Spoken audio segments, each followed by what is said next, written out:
Hello everyone. Very good morning to all of you. आज के video में 8 अप्रैल 2023 के करंट अफेयर हम लोग डिस्कस करेंगे। हर एक क्वेश्चन इंपॉर्टेंट है, इसलिए वीडियो को अंतिम तक ध्यान से देखिएगा। डेली करंट अफेयर के पीडीएफ एग्जाम इंजन एप्लीकेशन से आप डाउनलोड कर सकते हो। इस एप्लीकेशन में फ्री स्टडी मटेरियल का जहां पर ऑप्शन आता है, उसी के अंदर ये पीडीएफ आपको मिल जाएगी। डेली के करंट अफेयर के पीडीएफ में स्टैटिक जीके भी बहुत सारी होती है, जो कि आपके काम की है एग्जाम के लिए। इसलिए इतने क्रिप्स कंटेंट को डाउनलोड करना मत भूला करिए। अब शुरू करते हैं आज का वीडियो। पहले बात कर लेते हैं कल के क्वेश्चन की। कल काफी इंटरेस्टिंग क्वेश्चन मैंने आपसे पूछा था। आई एम श्योर आपको इसके बारे में कुछ नई चीज बताऊंगा और आपको पता लगेगी पहली बार। क्वेश्चन मैंने आपसे ये पूछा था कि कलकत्ता में जो शहीद मीनार है, इसका ओरिजिनल नाम क्या है। तो इसका ओरिजिनल नाम है ऑक्टोर लोनी मेमोरियल। क्या इसको बोलते हैं? ऑक्टोर लोनी मेमोरियल। अब सवाल ये उठता है कि ये क्यों बनाया गया था। पहली चीज तो ये कि ऑक्टोर लोनी मेमोरियल को 1828 में बनाया गया था, और उस टाइम पर ब्रिटिश सेना में ईस्ट इंडिया कंपनी के एक मेजर जनरल हुआ करते थे, जिनका नाम था डेविड ऑक्टोर लोनी। उनकी याद में इस मीनार को बनाया गया था। कहां पर? कलकत्ता के अंदर। अब ऐसा इन्होंने क्या किया था? दरअसल 1804 में जब मराठाओं ने दिल्ली पर आक्रमण करने की कोशिश करी थी, तो उस टाइम पे वहां के मेजर जनरल डेविड ऑक्टोर लोनी थे, और इन्होंने मराठाओं के आक्रमण से दिल्ली को बचाया था, जिसकी वजह से इनकी याद में 1828 में ब्रिटिश ईस्ट इंडिया कंपनी ने इसकी स्थापना करी थी, और इसी को शहीद मीनार का भी नाम दे दिया गया बाद में। अब शुरू करते हैं आज के करंट अफेयर। अभी हाल ही में इंडिया जस्टिस रिपोर्ट 2022 की लॉन्च करी गई है, जिसमें भारत के 18 बड़े राज्यों में से किस राज्य ने टॉप किया है। तो इस बार इसमें टॉप किया है कर्नाटक ने। कर्नाटक रहा नंबर 1 पे। दरअसल ये जो इंडिया जस्टिस रिपोर्ट जारी करी गई है, इसमें कई सारे एस्पेक्ट लिए गए हैं, जैसे कि जेल व्यवस्थाएं कैसी हैं, इसके अलावा पुलिस अपना काम कैसे कर रही है, जुडिशरी फैसला देने में कितना समय लगा रही है। तो इन सारी चीजों पर आधारित ये रिपोर्ट तैयार करी गई है, और इसमें कर्नाटक राज्य को बेस्ट पाया गया है। मतलब आप ये समझ लो कि कर्नाटक में न्याय व्यवस्था को सबसे बेहतर पाया गया है। नंबर 2 पे तमिलनाडु रहा है, सेकंड नंबर पे, और थर्ड नंबर पे रहा है तेलंगाना। अब यहां पर आपको ये चीज और ध्यान रखनी है, सबसे बॉटम पे कौन रहा, सबसे बुरी न्याय व्यवस्था कहाँ की डिक्लेयर करी गई है इस रिपोर्ट में। तो ये है उत्तर प्रदेश। यूपी बॉटम पे रहा 18वें स्थान पे। अब अगर यहां पर बात करी जाए छोटे राज्यों में, तो छोटे राज्यों में टॉप किया है सिक्किम ने। सिक्किम रहा नंबर 1 पे। अपार्ट फ्रॉम दिस, ये रिपोर्ट ये भी बताती है कि भारत में दिसंबर 2022 तक टोटल जो अप्रूव्ड संख्या है जजेस की, वो 1108 थी। मतलब 1108 जजेस होने चाहिए, लेकिन जो स्ट्रेंथ से काम हुआ है वो 778 जज ही हैं अभी हाई कोर्ट में। तो कहने का मतलब इतने पद खाली हैं हाई कोर्ट जजेस के। इसके अलावा डिस्ट्रिक्ट कोर्ट में 24,631 जजेस रिकमेंडेड हैं सरकार की तरफ से कि इतने इस टाइम पर होने चाहिए, लेकिन यहाँ पर भी काफी कमी देखने को मिली। 19,288 जज ही अपने पद पर हैं, बाकी पद खाली पड़े हुए हैं। इसका एक और कारण है कि भारत में बहुत कम ऐसे लोग हैं जो कि जुडिशरी की तैयारी करते हैं, और उनमें से भी बहुत कम ऐसे हैं जो कि इसको क्लियर कर पाते हैं एग्जाम को। इस वजह से भारत में सरकारी डॉक्टर और सरकारी जजेस की पोस्ट में आप हमेशा कमी देखने को पाओगे। पोस्ट ज्यादातर आपको खाली ही मिलेंगी, और केसेस की संख्या लगातार बढ़ती जा रही है। तो ऐसे में इतने ज्यादा प्रेशर के अंतर्गत कर्नाटक राज्य रहा नंबर 1 पे। ये रिपोर्ट बनाई है टाटा ट्रस्ट ने। किसने? टाटा ट्रस्ट ने रिपोर्ट तैयार करी है, और ये इसका तीसरा संस्करण था। पहला संस्करण इस रिपोर्ट का टाटा ट्रस्ट ने 2019 में लॉन्च किया था। अगला क्वेश्चन है, ये कौन सा शहर है जिसको 50 फूड ट्रक्स दिए जाएंगे अभी हाल ही में, जो कि पूरे शहर के सातों जोन्स में 24 घंटे घूमेंगे और अपनी फैसिलिटी देंगे। तो ये है मुंबई। मुंबई के अंदर 7 जोन है, और सातों जोन के लिए टोटल 50 फूड ट्रक दिए जाएंगे। अब ये जो फूड ट्रक है ये है क्या? अरे भाई, जाहिर सी बात है, ये जो फूड ट्रक है ना, इनमें प्रोसेस्ड फूड आपको मिलेगा। कहने का मतलब बना बनाया आपको फूड मिलेगा। उसमें फास्ट फूड भी हो सकता है, इंडियन फूड भी हो सकता है। क्लियर है?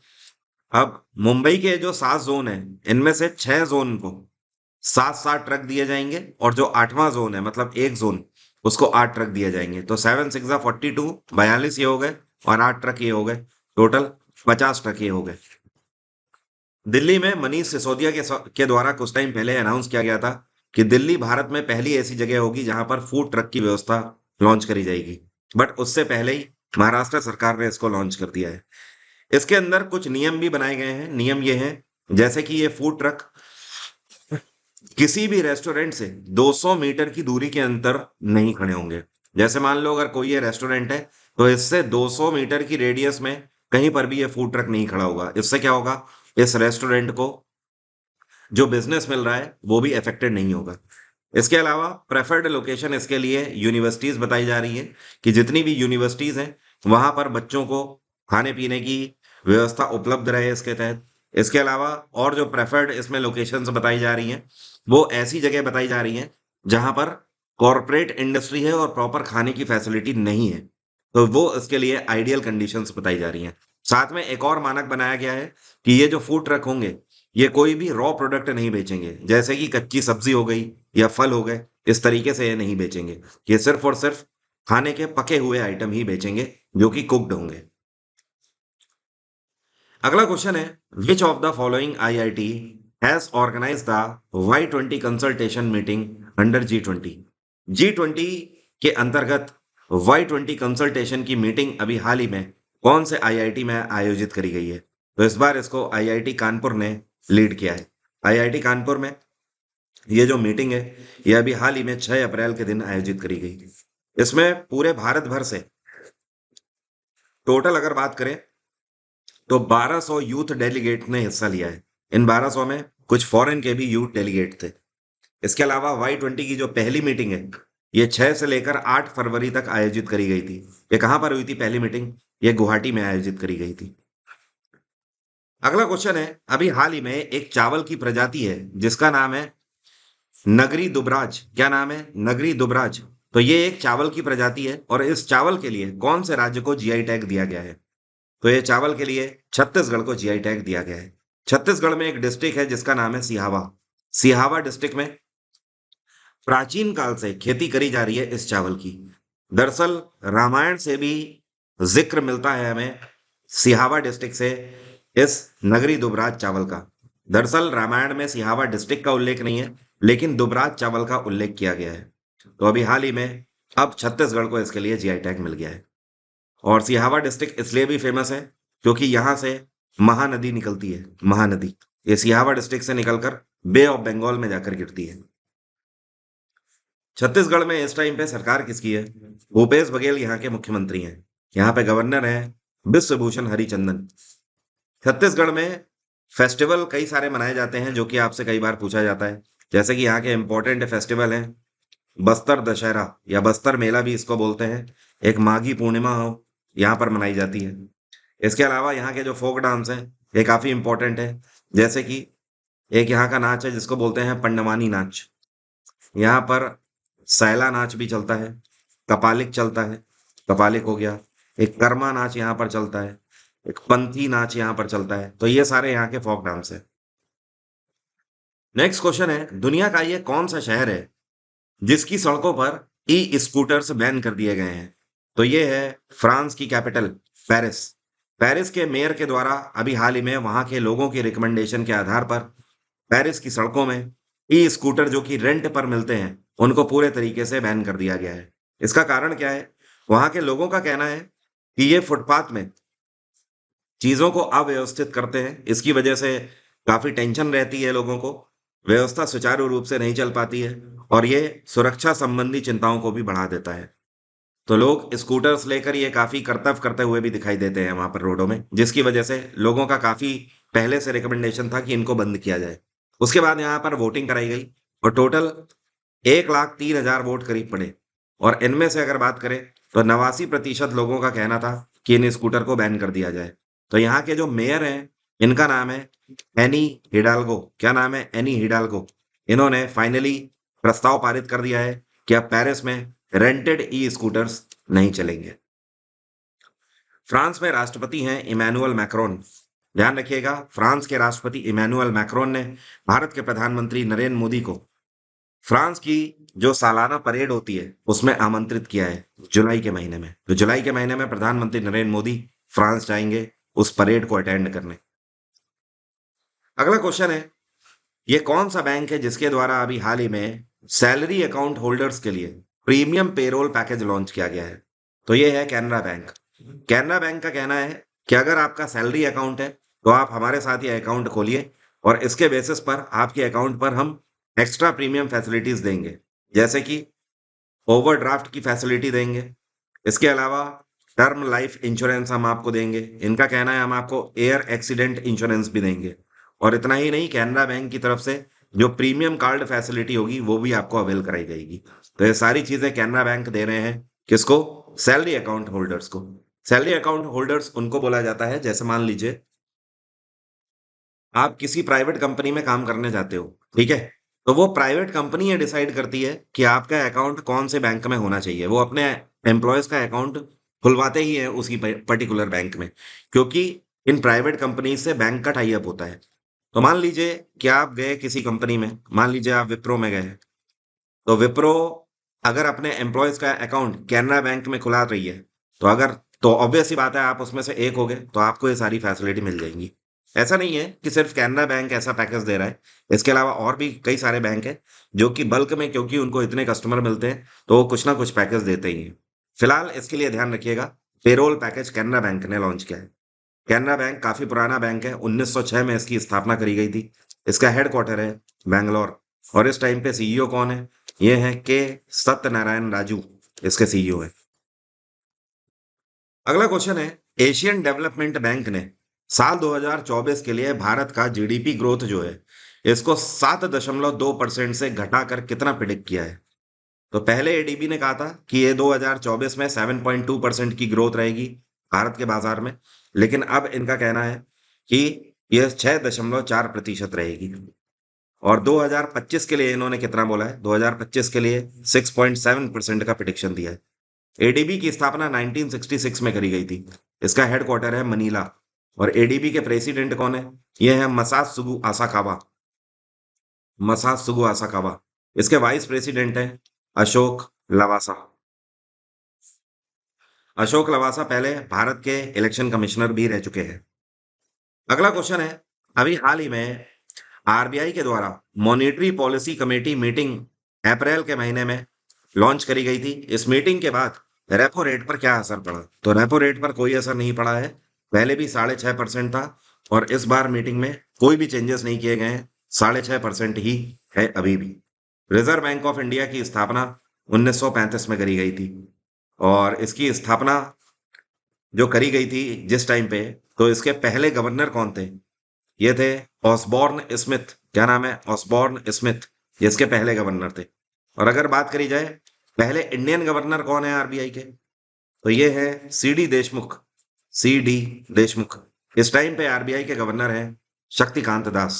ये 25वें गवर्नर है आरबीआई के। और साथ में 2023 के लिए गवर्नर ऑफ द ईयर का टाइटल भी शक्तिकांत दास को दिया गया है। अगला क्वेश्चन है, ये कौन सी भारतीय हैं जिनको फ्रांस के सर्वोच्च सम्मान chevalier de la legion of honour से सम्मानित किया गया है? अंग्रेजी में इसको knight of the legion of honour के नाम से जाना जाता है। और ये जो chevalier de la legion de honour है, ये फ्रांसीसी भाषा में इसको बोलते हैं। तो ये फ्रांस का सर्वोच्च नागरिक सम्मान है। और यह भारतीय मूल की किरण नादर को दिया गया है। किसको? किरण नादर। किरण नादर एक फिलेंथ्रोपिस्ट हैं और आर्ट कलेक्टर भी है। आर्ट कलेक्टर का मतलब आर्टिस्ट है ये। और फिलेंथ्रोपिस्ट का मतलब होता है जो बिना अपने आप बोल लो कि बिना अपने मतलब के जो दूसरों का फायदा करता है या फिर दूसरों की भलाई के लिए काम करता है समाज में, उसको बोलते हैं फिलेंथ्रोपिस्ट। तो इनके इन क्षेत्र में उत्कृष्ट कार्य करने के लिए सम्मानित किया गया है इन्हें। इतना ही नहीं, आर्ट में इन्होंने जो कंट्रीब्यूशन दिया है वो फ्रांस और भारत दोनों के कल्चर को रिप्रेजेंट करता है। और काफी इनका जो आर्ट का काम है उसने फ्रांस और भारत के कल्चर को आसपास लाने में काफी मदद करी है। अगला क्वेश्चन है, 10 अप्रैल से 21 अप्रैल तक एयरफोर्स एक्सरसाइज कंडक्ट हो रही है भारत और अमेरिका के बीच में।